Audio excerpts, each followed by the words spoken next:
Hey guys, what's going on? Jared here, back for another episode of Jered Vs Japan, where today we'll be talking about culture shock and all the necessary things you need to know before going back to your home country. Currently now here with my program, we have 3 weeks left, so that means I need to start thinking about how I'm gonna pack everything, how I'm gonna get back, and other things that I need to know before going home.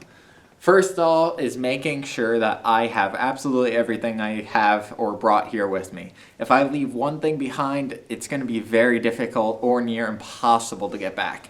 You may remember actually back in the first episode of Jered Vs Japan where I talked about making sure you have everything. Well, that was very important. However, this is a little more important because with coming to a new country, you're at least leaving some things at home and they're home. Here, if I were to leave something important, I would either need to get it shipped to me, which will cost a lot of money, or find a replacement for it. That's basically the only options you really have with these sort of things. Another thing is getting over culture shock.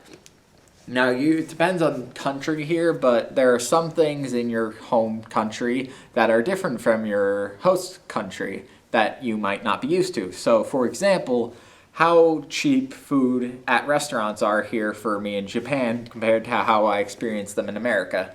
It's very different and the prices are completely different. So that's one cultural thing that I won't be used to. Another thing is how clean it is here. I've had exceptional time in Japan noticing all the rules for separating trash and other things, which I will be making an episode on next time in Jered vs Japan.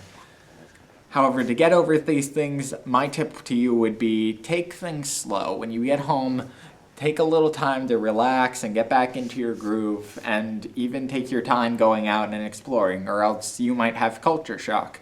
However, this is dependent on who you are and how different things were.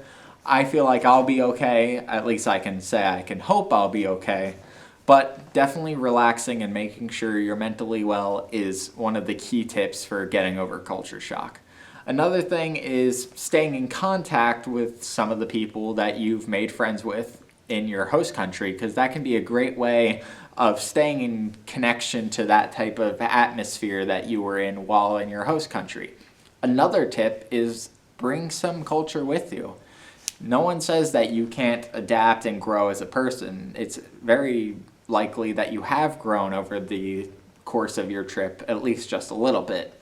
However, you're allowed to take as much of the culture with you as you want. Maybe start putting your shoes by the door in Japan's case, or doing some other things that you're not used to doing since you came here. That's basically all I can say to get over culture shock is take some of it with you, grow as a person, and make sure you relax. Thanks for joining, and next time we'll be talking about recycling and how Japanese uses recycling in Japan. Ciao for now.